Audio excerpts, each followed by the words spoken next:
الرجيم بسم الله الرحمن الرحيم الحمد لله الذي هدانا لهذا وما كنا لنهتدي لولا أن هدانا الله لقد جاءت رسل ربنا بالحق ثم الصلاة والسلام والتحية والإكرام على النبي الأمي القرشي الهاشمي الأبطحي رسولنا الممجد والمصطفى الأمجد والمحمود الأحمد أبي القاسم محمد اللهم صل على محمد وآل محمد وعلى أهل بيته الطيبين الطاهرين المعصومين المظلومين المنتجبين المنتخبين ولعنة الدائمة الباقية ولا أعدائهم أجمعين من الآن إلى قيام يوم الدين. أما بعد فقد قال الله الحكيم في كتابه الكريم وهو أصدق الصادقين وقوله الحق. أعوذ بالله من الشيطان الرجيم. بسم الله الرحمن الرحيم. ونريد أن نمن على الذين استضعفوا في الأرض ونجعلهم أئمة ونجعلهم الوارثين. ایک صلوات بھیجے پر محمد. اللهم صل على محمد وآل محمد. عزیزان محترم، آج کی شب شہادت ہے امام حسن عسکری علیہ السلام کی، جو ہمارے 11ویں امام ہیں. امام حسن عسکری علیہ السلام کی زندگی سلسلہ امامت میں اس لیے اہم ہو جاتی ہے کہ امام حسن عسکری علیہ السلام کی حیات طیبہ غیبت کے زمانے سے بالکل پہلے ہے. تو ایک ٹرانزیشن ہے کہ جو تشیع ہے، جو شیعہ ہیں ہر جگہ موجود ہیں، وہ کس طرح سے ایک امام غائب کو مانے، کیونکہ آج تک تشیع اس مشکل سے نہیں گزری.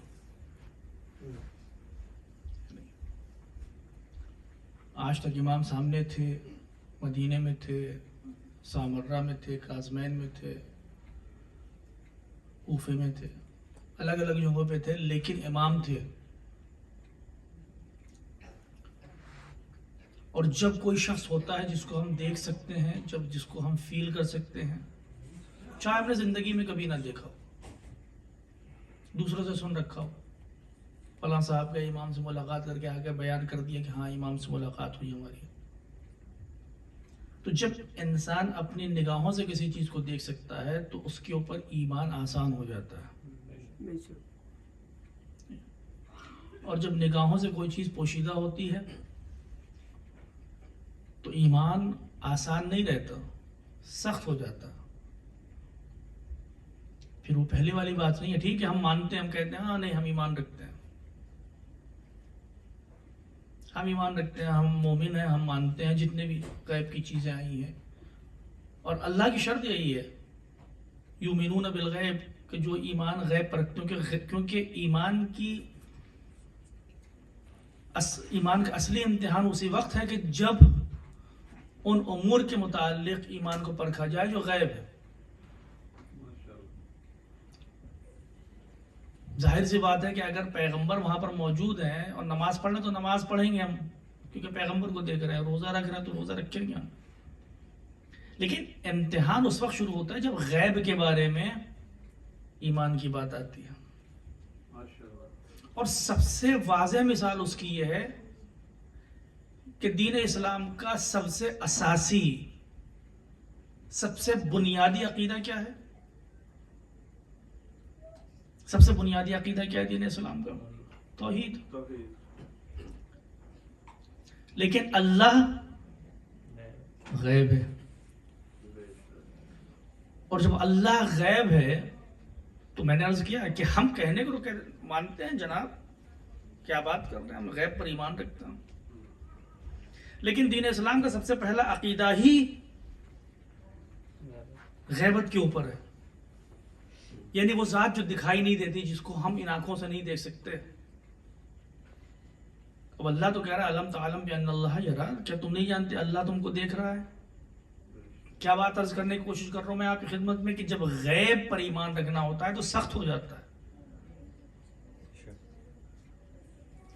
اللہ غیب ہے، ہم جانتے ہیں، ہم کہتے ہیں کہ ہم ایمان رکھتے ہیں، لیکن ہماری پریکٹیکل زندگی میں آپ دیکھ لیجئے،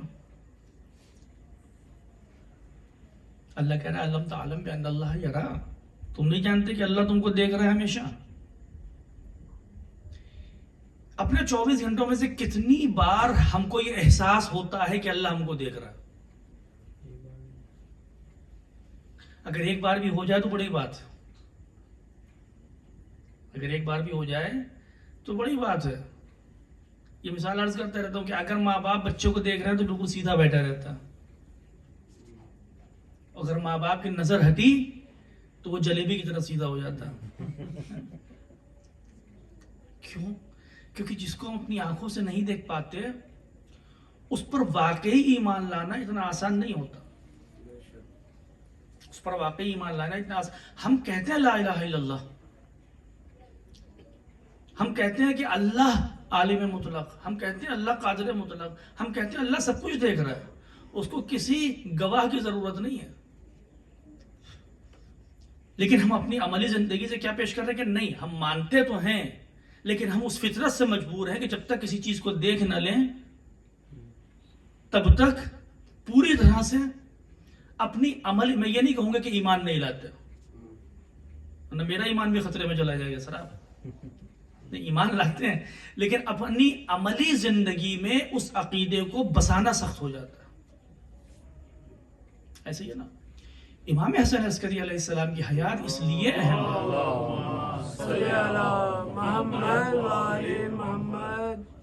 امام حسن عسکری علیہ السلام کی حیات اس لیے اہم ہو جاتی ہے کہ امام حسن عسکری علیہ السلام دورہ غیبت سے پہلے کے امام ہیں۔ اب امام جب اس دنیا سے رخصت ہوں گے تو اب جو شیعہ ہیں وہ خود ہی اتنی مشکل حالات میں زندگی گزار رہے ہیں، مختلف پریشانیاں ہیں، آپ سنتے رہتے ہیں کہ 8ویں امام، 9ویں امام، 10ویں امام، خاص طور سے 8ویں امام کے بعد بنی عباس نے جو اپنا اصلی چہرہ دکھانا شروع کیا، کیونکہ 6 امام کے زمانے میں خلافت بنی عباس کے پاس پہنچی، اور کس نام پر آئی تھی؟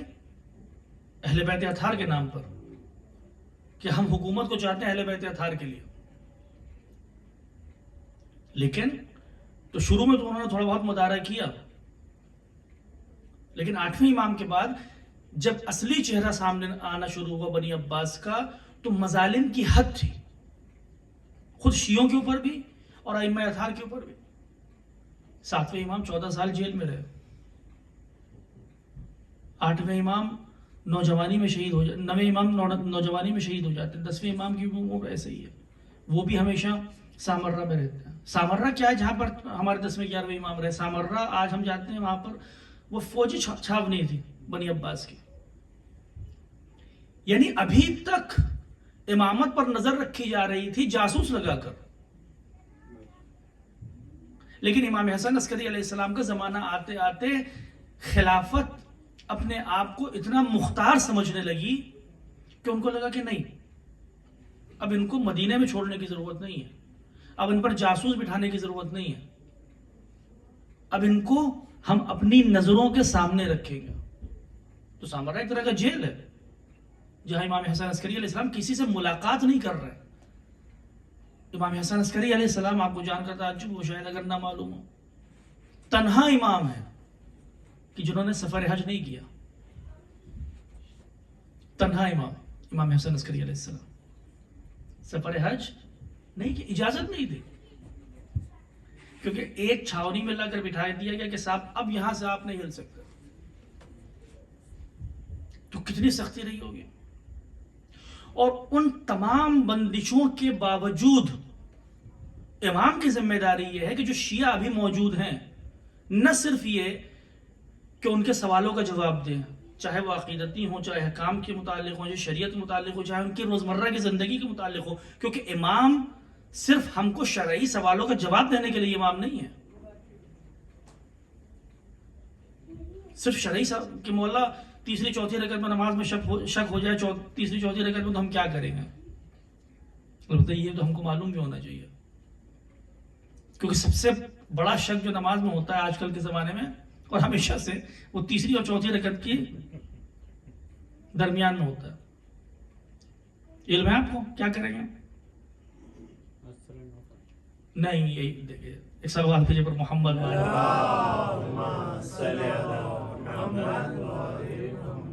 دیکھیے مسائل کا بھی ایک جلسہ رکھا جا سکتا ہے نہیں. دیکھیے شک تین طرح مطلب شک بعض شک ہوتے ہیں کہ تین طرح کے ہوتے ہیں. ایک شک وہ ہوتے ہیں کہ جس سے نماز باطل ہو جاتی ہے. کچھ شک وہ ہوتے ہیں کہ جن کی پرواہ نہیں کرنا ہے آپ کو, کوئی فرق نہیں پڑا. اور کچھ شک ایسے ہوتے ہیں کہ جہاں پر کسی عمل کو آپ کو انجام دینا ہوتا ہے جبران کے لیے, چاہے وہ نماز احتیاط کی صورت میں ہو چاہے سجدہ سہو کی صورت میں ہو. سب سے بڑا شک جو ہم لوگوں کو پیدا ہوتا ہے, میں اپنی بات بتا رہا ہوں اور لوگ کہتے ہیں کہ سب کو یہی ہوتا ہے, وہ تیسری اور چوتھی رکعت میں. اس کا مطلب کہ 2 رکعت تک تو ہم اپنے آپ کو سنبھال سکتے ہیں, ہے نہیں. جہاں تیسری چوتھی میں پہنچے فوراً شک ہوتا ہے کہ تیسری رکعت تھی چوتھی رکعت تھی. تیسری چوتھی رکعت میں اگر انسان کو شک ہو جاتا ہے تو یہ ان شکوک کے نماز میں سے ہے کہ جہاں پر ہمیں کچھ کرنا, ہماری کچھ ذمہ داری بنتی ہے. اس کی ایسا نہیں کہ پرواہ نہیں کریں گے اور نہ نماز باطل ہے, آپ کی نماز صحیح ہے, نماز آپ کی نہیں ٹوٹے گی. کیا کریں گے اگر ابھی ہم رکوع میں نہیں گئے ہیں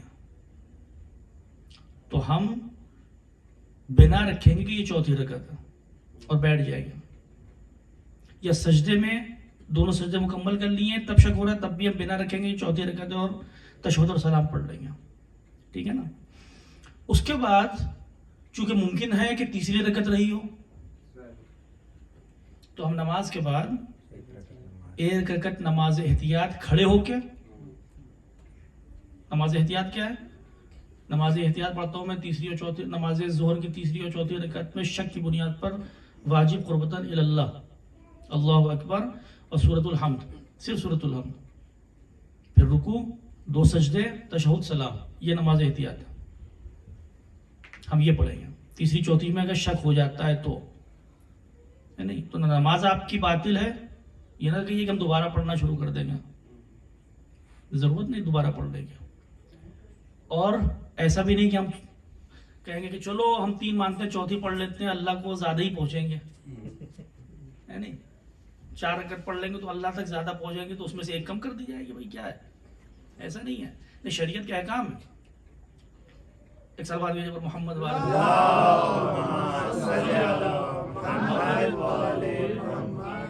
البتہ جہاں پر بھی نماز احتیاط 1 رکعت کھڑے ہو کے وہاں پر آپ اس کی جگہ پہ 2 رکعت بیٹھ کے پڑھ سکتے ہیں.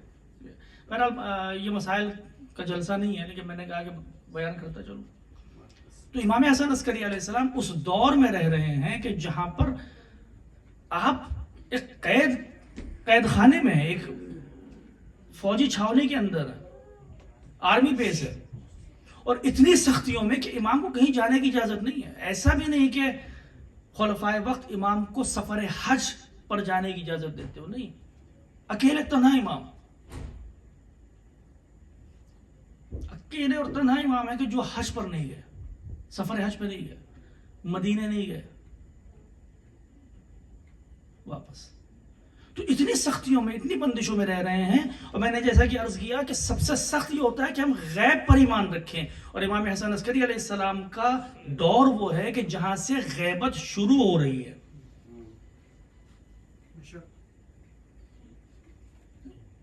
صرف 6 سال امام رہے, 28 سال کی عمر میں آپ کا انتقال ہو جاتا, بہت جوان.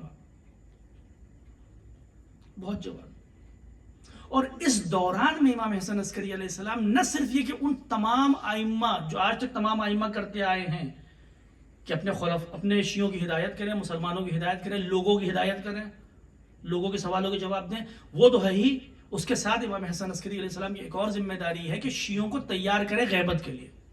البتہ یہ وہ مسئلہ ہے کہ جس کے لیے تمام ائمہ نے کام کیا. آپ امام صادق علیہ السلام, امام کاظم علیہ السلام, ان کا دور دیکھ لیجیے. تو وہاں پر بھی ائمہ, 6 امام, 7 امام, ابھی امام زمانہ کو آنے میں ٹائم ہے, لیکن وہاں سے آپ نے مقدمہ بنانا شروع کیا. تو کام شروع سے وہاں سے ہوا ہے, لیکن جو مین ذمہ داری ہے, جو اصلی ذمہ داری ہے, وہ امام حسن عسکری السلام کے کاندھوں پر کہ لوگوں کو تیار کریں. اور در واقع شاید یہ مصلحت خدا رہی ہو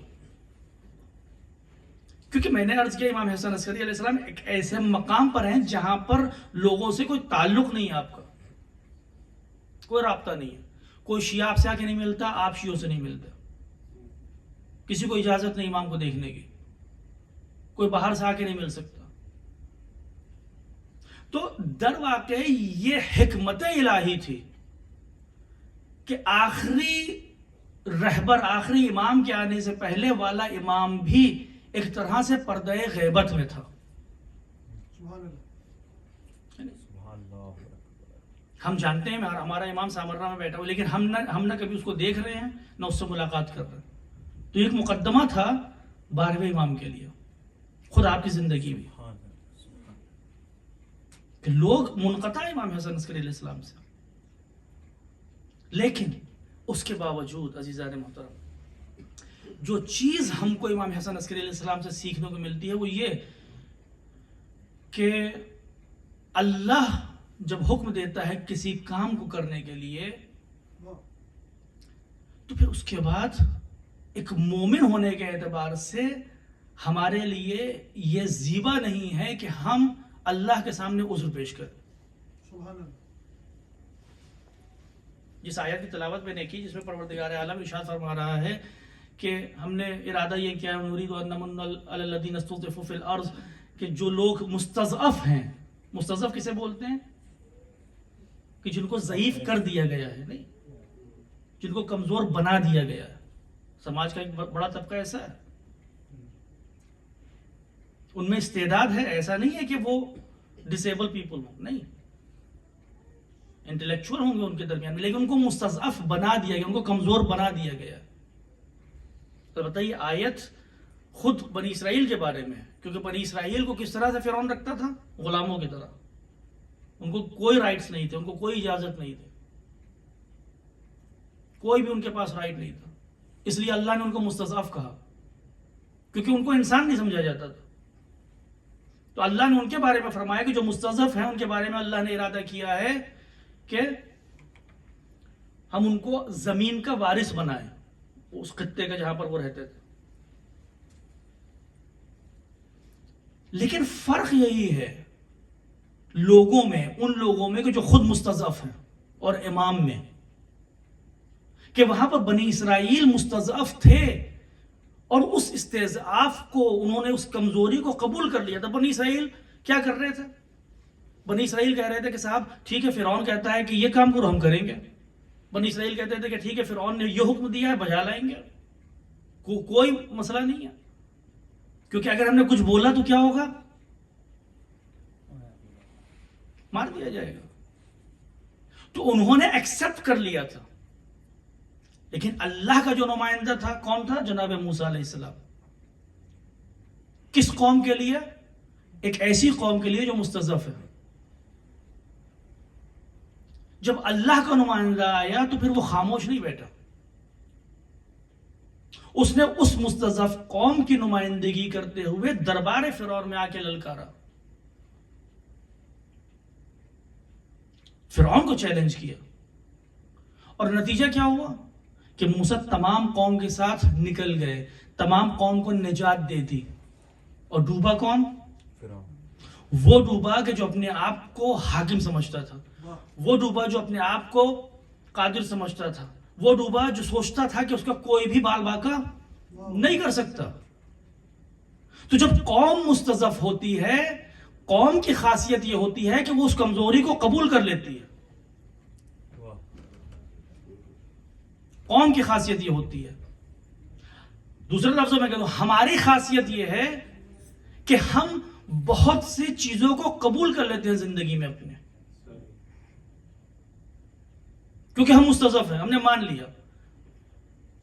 ہم بہت ڈرتے ہیں، کیونکہ میں نے کیا عرض کیا، یؤمنون بالغیب، اللہ پر وہ ویسا ایمان ہی نہیں ہے جیسا موسیٰ کو تھا، ہے نہیں. تو ہم نے بہت سی چیزوں سے کمپرومائز کر لیا. ہماری لائف پوری کمپرومائز کے اوپر، پوری لائف.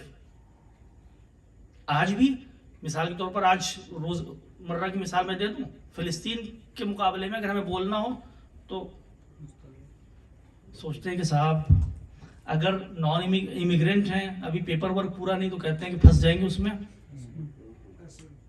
اگر ہم نے ٹویٹ کر دیا, واٹس ایپ پہ بھیج دیا, کسی چیز کو فالو کر لیا, تو کبھی یو ایس جانا ہوا جنت میں تو پھر روک دیا جائے گا دروازے کے اوپر. سوچتے ہیں نا کہ بھئی یو ایس میں تو جانا ہے, اور جو لوگ سٹیزن ہیں یہاں پر, کہ وہاں پر تو روک دیا جائے گا کہ وہ فلسطین کے بارے میں آپ نے کیا کیا ہم نے کمپرومائز کیا. اگر میں آپ سے پوچھوں گا یا ہم سے پوچھوں گا تو ہم کہیں گے نہیں صاحب ہم تو فلسطین کے ساتھ ہیں, کیونکہ مظلوم ہے وہ, اس لیے نہیں کہ صرف مسلمان ہے, کیونکہ مظلوم ہے. لیکن ہماری لائف کمپرومائز پہ چل رہی ہے, کہ ہم کمپرومائز کر رہے ہیں کہ نہیں ٹھیک ہے, کیونکہ ہو سکتا ہے آج سے 5 سال بعد, 6 سال بعد, 10 سال کے بعد کوئی مشکل ہمارے سامنے پیش آئے, تو آج ہم یہ کام نہیں کریں گے جو حق ہے, جو سچ ہے. استضعاف کی نشانی کیا ہے؟ کہ ہم نے اس کمزوری کو اپنا لیا ہے. ہم اپنے آپ کو کمزور مانتے ہیں اور اپنے آپ کو کمزور مان لیا ہے. خدا کی قدرت پر یقین کرنے سے زیادہ ہم کو اپنے کمزوری کے اوپر یقین ہے. یہ ہوتا ہے نا. تو مستضعف قوم کی نشانی یہی ہے کہ وہ کمزوری کو اپنا لیتی ہے. بنی اسرائیل نے یہی کیا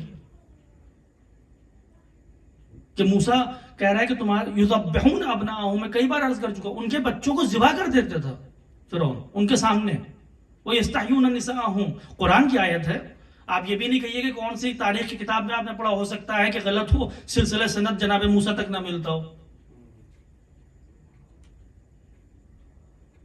یعنی قرآن کی آیت, اس ذلت کے ساتھ زندگی گزار رہے تھے, اس ذلت کے ساتھ کہ بچے ذبح ہو رہے ہیں, مرد کام کر رہے ہیں, خواتین کو وہ لوگ بردگی میں لے جا رہے ہیں, کنیز بنا لے رہے ہیں, اور ہم راضی ہیں, کمپرومائز کر لیا ہے کہ ٹھیک ہے اس کا ذبح ہوا ہے, ہمارا تو بچا ہے ابھی, فلاں کے ساتھ یہ مشکل آئی, ہمارا تو بچا ہے, آج وہ مشکل نہیں, ہم نے کمپرومائز کر لیا. اللہ نے موسیٰ کو بھیجا. اب امت اور امام امت میں فرق کیا ہوتا ہے؟ امت کمزور اپنے آپ کو مان لیتی ہے. بنی اسرائیل فرعونیوں کے سامنے میں تعداد میں کم نہیں تھے, تعداد میں کم نہیں تھے. یہ نہ سوچئے کہ وہ لوگ اقلیت میں تھے, اقلیت اور اکثریت کا کھیل ہی نہیں تھا. وہ اقلیت میں نہیں تھے وہ لوگ, بس یہ کہ فکر اس طرح سے غلام ہو گئی تھی کہ مان لی, کمپرومائز کر لیا لائف کو اپنی, صرف زندہ رہنا ہے اور کچھ نہیں کرنا. جناب موسیٰ کو بھیجا جو امام امت ہے. امت اپنے آپ کو مستضعف مان رہی ہے, امت اپنے آپ کو کمزور مان رہی ہے.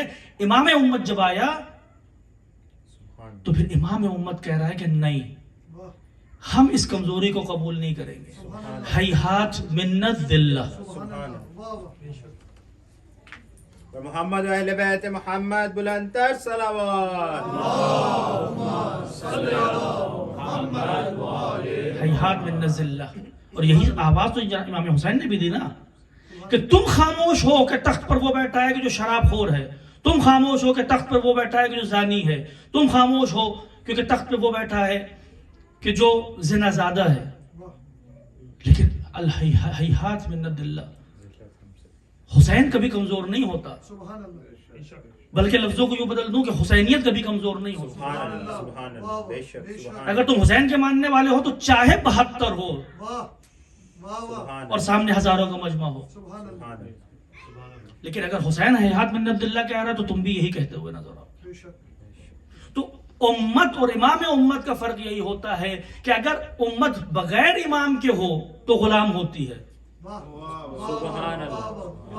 اور جب امام کے ساتھ آگے بڑھتی ہے تو دریا بھی راستہ بناتے ہوئے دکھائی دیتے ہیں. نعرہ حیدری, محمد اہل بیت محمد بلندتر صلوات.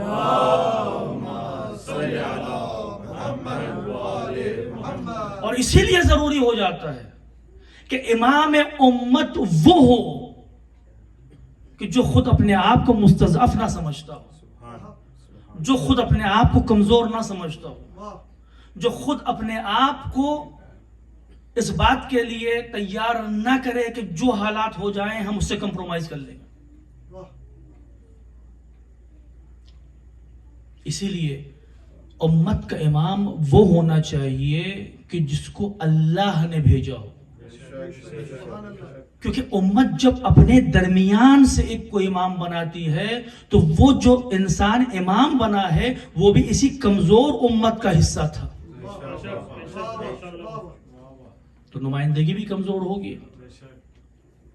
اور جب ممبر پر آئیں گے تو پھر یہ بھی کہتے ہوئے نظر آئیں گے کہ ہم سے زیادہ تو مدینے کی خواتین جانتی ہیں، کیونکہ علم نہیں ہے.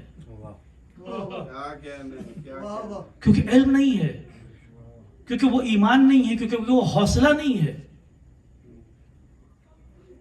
کیونکہ وہ حوصلہ نہیں ہے. تو لہٰذا ضروری ہے کہ اگر امت مستضعف ہے اور ہمیشہ ہوتی ہے تو امام وہ ہو کہ جس کو اللہ بھیج رہا ہے تاکہ اس امت کا ہاتھ پکڑ کے اس کمزوری سے نکال سکے. اور امام حسن عسکری علیہ السلام کی زندگی، میری کوشش ہے کہ 40 منٹ میں ختم کر دوں انشاءاللہ. امام حسن عسکری علیہ السلام کی زندگی اس کی واضح مثال ہے کہ امت اور امام کا فرق کیا ہے. ایک امتی ان حالات میں جس میں امام حسن عسکری علیہ السلام زندگی گزار رہے ہیں،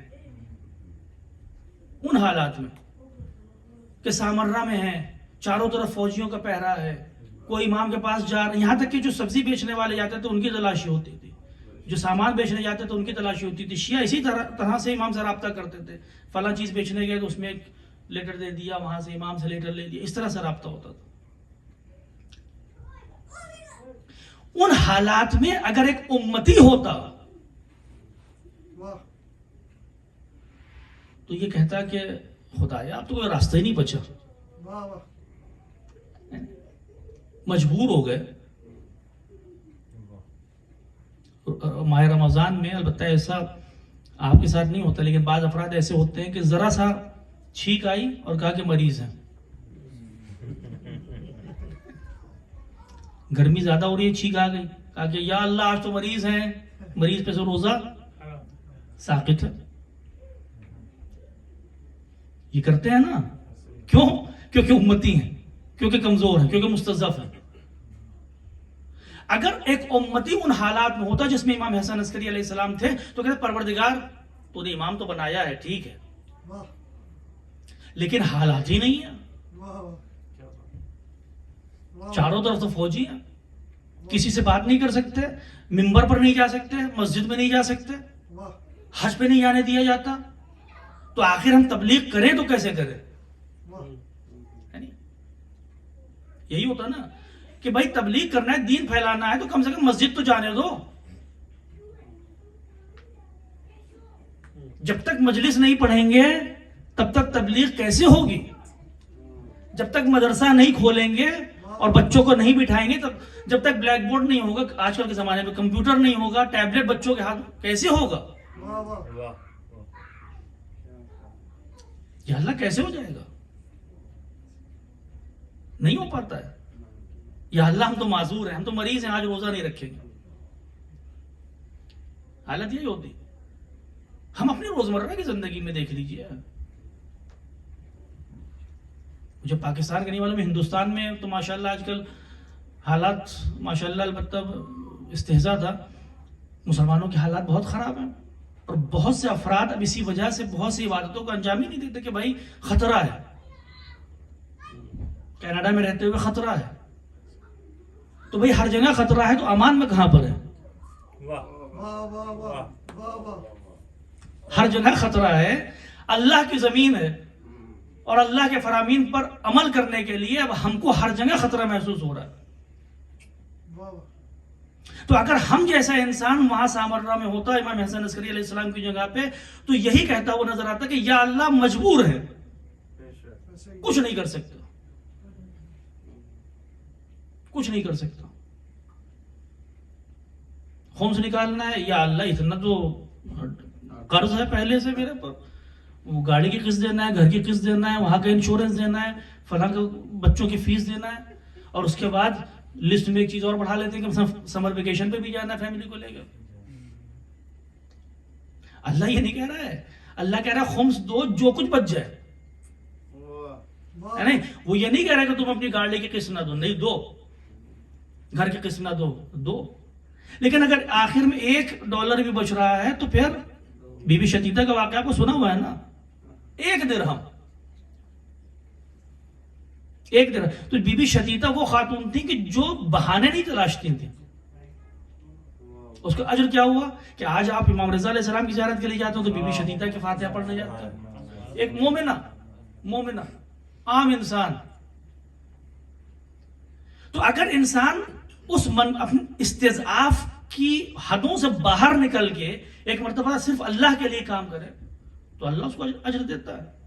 لیکن ہماری زندگی کیونکہ کمزور قوموں کی نشانی یہ ہے کہ وہ اپنے آپ کو کمزور سمجھتی ہیں اور ہم اپنے آپ کو کمزور مان لیتے ہیں, تو پھر ہماری زندگی صرف عذر اور بہانوں پر چلتی ہے.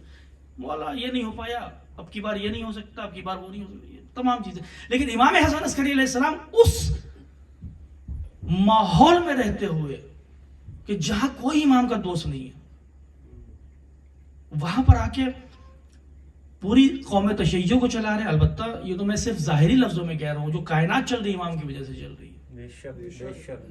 کائنات چل رہی ہے وہ امام کی وجہ سے چل رہی ہے. اور یہ امام حسن عسکری علیہ السلام کے اقوال میں بھی یہی بات ہے. لیکن ظاہری طور پر اگر آپ دیکھیے تو تشیع کے جتنے بھی شیعہ ہیں,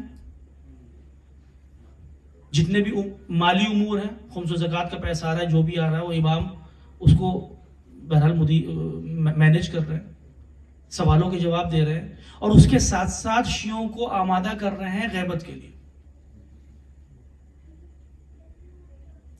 تو امام سے ہم کو یہ جو سیکھنے کو ملتا ہے کہ جب انسان کرنا چاہتا ہے تو مصیبت کو بھی نعمت بنا دیتا ہے. پھر بہانے نہیں ہوتے اس کی زندگی میں. وہ ہر راستہ نکالتا ہے کہ جس طرح سے بھی ہو سکے حق کا دفاع کرے. اسحاق کندی, مشہور واقعہ اسحاق کندی کا, کیا وہ کون سی کتاب لکھ رہا تھا؟ قرآن مجید میں تضاد, جتنے بھی کنٹرڈکشنز ہیں قرآن میں, اس کے اوپر ایک کتاب لکھ رہا تھا, بہت ضخیم کتاب, فلسفی ہے. امام اس سے براہ راست خطاب نہیں کر سکتے تھے کیونکہ امام کو مانتا ہی نہیں تھا, اور امام خود قید میں, مطلب سامرا میں, ایک چھاونی میں. اس کے شاگردوں میں سے ایک شاگرد آتا ہے امام کی خدمت میں اور کہتا ہے کہ ہمارے استاد ایسے لکھ رہے ہیں. امام نے کہا مجھے معلوم ہے, تم اس کا جواب کیوں نہیں دیتے؟ اس نے کہا کہ ہمارے بس کی کہاں اس کا جواب دینے, ہمارے بس کی بات تھوڑی ہے, وہ ہمارا استاد ہے, ہم اس کا جواب کیسے دیں؟ کہا اچھا ایسا کام کرو, میں تمہیں بتاتا ہوں, جاؤ اس کی شاگردی میں اس سے کہو کہ اظہار محبت کرو, اس کے قریب آؤ, اس کا اعتماد جیتو, اور جب اس کے بہت نزدیک ہو جاؤ تب اس سے پوچھنا کہ استاد ایک بات بتائیے کہ کیا یہ ممکن ہے کہ قرآن میں جو کچھ آیا ہے اور آپ نے جو کچھ قرآن سے سمجھا ہے, اللہ نے اس کے علاوہ کوئی اور معنی مراد لیے ہیں؟ بس اس سے یہ سوال پوچھو. چلا جاتا ہے, وہی کام کرتا ہے اسحاق کندی کے پاس. اور جب کچھ دن گزر جاتے ہیں, ہفتے رہے ہوں, مہینے رہے, جب وہ کچھ دن گزر جاتے ہیں اور اس کا مورد اعتماد ہو جاتا ہے تو یہی سوال پوچھتا, استاد میرے ذہن میں ایک سوال آیا. کہا کہ کیا یہ ممکن ہے کہ قرآن سے جو آپ سمجھ رہے ہیں وہ حقیقت نہ ہو بلکہ اللہ نے اس کے علاوہ کوئی دوسرے معنی مراد لیے ہو؟ اتنا سنتا کہتا ہے یہ بتاؤ سوال کس نے کیا؟ کہا کہ استاد میرا سوال ہے کرنا, تمہاری استعداد کو ہم بخوبی جانتے ہیں, یہ سوال تمہارا نہیں ہے, حقیقت بتاؤ کس نے سوال کیا؟ کہا کہ امام حسن عسکری علیہ السلام, ابو محمد نے. اللہم صلی علی محمد و آل محمد. کہتا ہے کہ یقیناً صرف وہی سوال کر سکتے ہیں, کیونکہ ہم یہ سوچ رہے ہیں کہ ہم دین کو صحیح سمجھ رہے ہیں. امام نے کیا پیغام دیا کہ تم یہ سوچ رہے ہو کہ دین کو تم صحیح سمجھ رہے ہو، لیکن کیا ضروری ہے کہ وہی مراد خدا ہو، وہی اللہ کی مراد ہو؟ نہیں. تو کس کی ضرورت ہے؟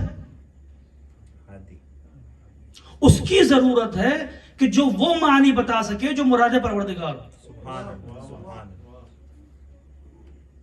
لہذا ضروری ہے کہ اگر قرآن ہو تو مفسر قرآن بھی اس کے ساتھ ہو. اسحاق ہندی سمجھ گیا کہ ہاں بالکل صحیح بات ہے کہ ممکن ہے قرآن کے اگر 70 باتیں ہیں تو جو معنی ہم مراد لے رہے ہیں ضروری نہیں کہ وہی معنی مراد ہو. تو ضروری ہے کہ وہ بتائے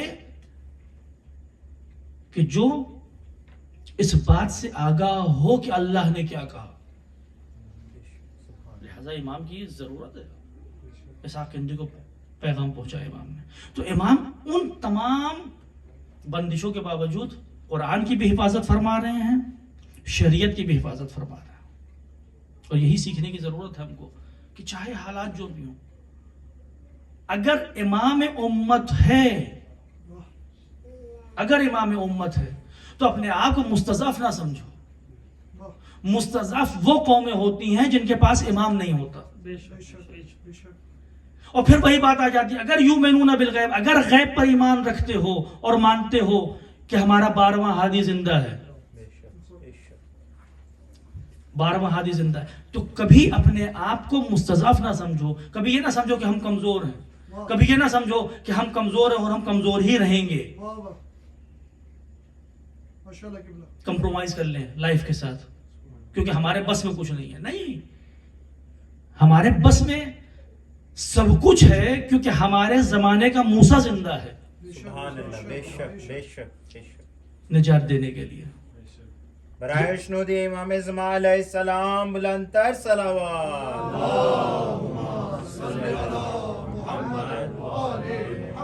نعرہ حیدری. بس عزیزان، ہمارے زمانے کا موسیٰ زندہ ہے. یہ آیت بنی اسرائیل کے بارے میں ہے قرآن میں، لیکن روایتیں یہ کہتی ہیں کہ یہی آیت امام وقت کے بارے میں بھی ہے، کیونکہ ظہور سے پہلے امت مسلمہ مستضعف ہوگی اور آج آپ دیکھ رہے ہیں. لیکن بہرحال امام حسن عسکری علیہ السلام کے حوالے سے گفتگو تھی اور وقت بھی ہو گیا ہے، تو باتیں عرض کرنا تھی آپ کی خدمت میں، لیکن جو کلی میسج تھا وہ پہنچا دیا. لیکن انشاءاللہ کسی اور وقت میں اگر وقت ملا تو پھر امام حسن علیہ السلام کے حوالے سے اور گفتگو ہو سکتی ہے. تو یہ امام حسن عسکری علیہ السلام کی ذمہ داریوں میں سے ایک ذمہ داری تھی کہ امام وقت کی معرفی کریں اور آپ کو پہچانوائیں لوگوں کے درمیان میں. اور ایسا ہوا بھی، اصحاب آئے امام کی خدمت میں اور امام نے امام وقت کا دیدار بھی کرایا، کیونکہ جب آپ کی شہادت ہوئی تو امام کی عمر 4-5 سال سے زیادہ رہی تھی. اس کمسنی کے عالم میں یہاں تک کہ روایت ہے کہ 3 سال کی عمر میں امام سے ایک صحابی نے ملاقات کی تو امام نے اس سے کلام کیا، کیونکہ اس کو تعجب ہوا کہ یہ 3 سال کا بچہ کیسے امام وقت ہو سکتا ہے. کیونکہ یہ ہمیشہ سے، چاہے وہ شیعہ رہے ہوں، امام کی معرفت اتنی سخت رہی ہے کہ اکثر تاریخ میں آپ دیکھیے گا تو امام کو ایک عام انسان سمجھا جاتا رہا ہمیشہ. تو امام نے اس سے بات کی گفتگو کی 3 سال کی عمر میں. لیکن بہرحال آج کی شب اس لیے اور زیادہ سخت ہے کیونکہ جو ہمارے زمانے کا امام ہے اس کو اس کے باپ کا پرسہ دینا ہے، یہ آسان نہیں ہوتا. امام وقت، امام زمانہ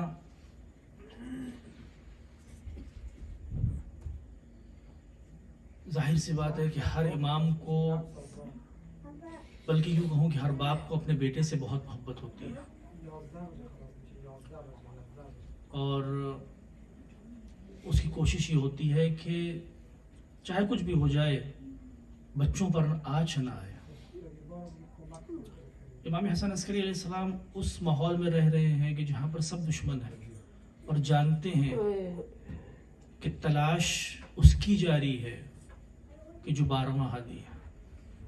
امام اس کو چھپا کے رکھیں. لیکن جب آپ کے یہاں کوئی بچہ پیدا ہوتا ہے، اللہ کسی کو باپ بننے کی توفیق عطا کرتا ہے، تو آدمی کا دل چاہتا ہے کہ ہمیشہ بچے کو گلے سے لگائے رہے، ہمیشہ اپنے ساتھ رکھے، زیادہ سے زیادہ وقت اس کے ساتھ گزارے.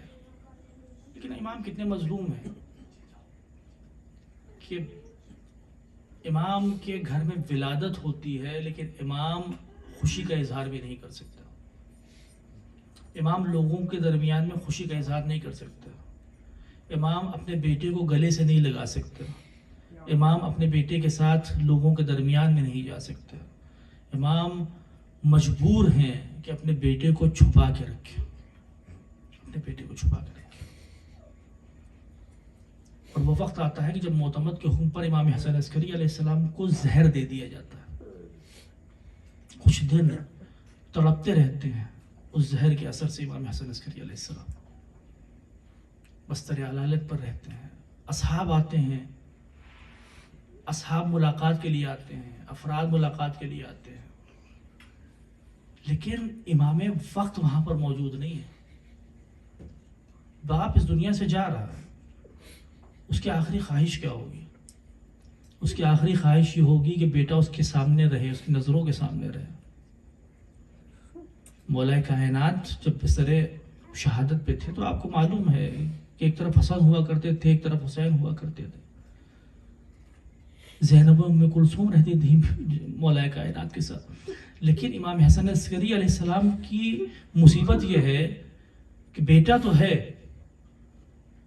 لیکن ایسا ماحول ہے کہ بیٹا سامنے نہیں آ سکتا. بیٹا سامنے نہیں آ سکتا. ایک صحابی آتے ہیں امام کے شیعوں میں سے، کہتے ہیں کہ مولا آپ تو جا رہے ہیں، آپ کے بعد امام کون ہے؟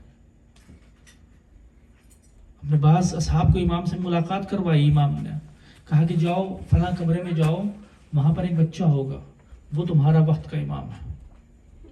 وہ صحابی فرماتے ہیں کہ میں گیا تو میں نے دیکھا 4-5 سال کا ایک بچہ وہاں پر سجدے کی حالت میں،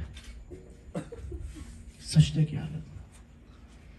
امام وقت کو لے کر آئے امام حسن عسکری علیہ السلام کی خدمت میں. امام حسن عسکری علیہ السلام نے بلوایا، کہا کہ جاؤ میرے بیٹے کو میرے پاس لے آؤ، آخری وقت میرا آ رہا ہے. امام وقت آتے ہیں، امام زمانہ آتے ہیں امام حسن عسکری علیہ السلام کے پہلو میں. اور امام حسن عسکری علیہ السلام ایک مرتبہ امام زمانہ کی آنکھوں میں دیکھتے ہیں، مولا ہمارا پرزہ قبول فرمائیے اپنے والد بزرگوار کی شہادت کا.